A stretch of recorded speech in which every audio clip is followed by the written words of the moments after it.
So we've made it to episode 3 of Shit Fart Bong Line Alcoholism, or as I like to call it, the Lumberjack Show, and something seems to be on the verge of happening. To summarize the story so far, Kirito came to a virtual fantasy world that's like kinda real though, and the first kid he talked to is this blonde guy named Yujo, who has to cut this tree all day every day for his entire life. Because of some curse where this tree makes it so the people in the village can't expand their wheat fields. However, because this tree has such ludicrously high durability, it can only be cut by super powerful weapons, of which the most powerful they have in the village is this big axe. And they've been working on it for generations, for like 300 fucking years. They've been trying to cut down this tree, and it's sort of seen as a futile effort by the villagers. They just assign one guy to go work on it every day, and that's about all the attention they give to it. So Kirito makes friends with this guy, and he finds out about this central city, and he's like, maybe I can get somebody in this place to take me to this central city. He says that at the end of episode 2. Then at the start of episode 3, he's like,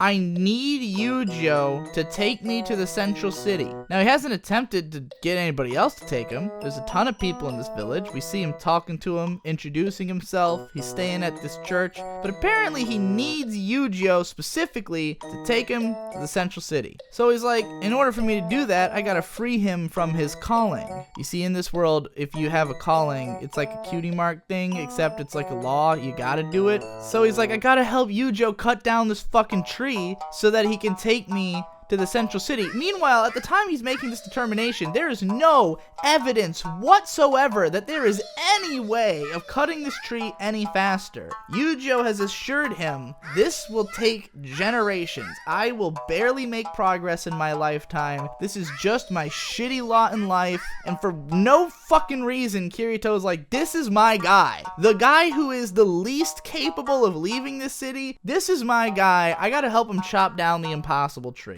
So Kirito's like, hey Yujo, do you got any stronger weapons than this axe? And Yujo's like, well, I went to this fucking shit cave when I was younger, and my lolly girlfriend got kidnapped because she touched the ground after tripping. It was really funny. And there was a sword in that cave, so I dragged it back here. It took me a month because it was so heavy that I couldn't carry it for more than a couple seconds at a time. So Kirito's like, yeah, let me use that. So they whack the tree with the sword a couple times, and it does a bit more damage than usual. And it's like, yeah, it did some damage to the tree. So I guess there's more hope of them cutting it down within their lifetimes. I just get somebody else. Just get somebody else to take you to the central city. Just go talk to somebody else. Just leave this fucking dumb kid here.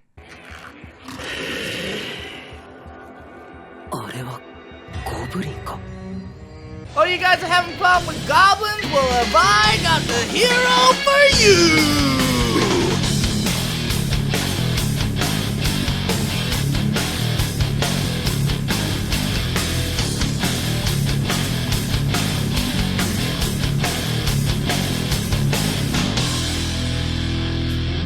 Oh shit, Sugaha's here! Oh no, it's just another girl with the same fucking face.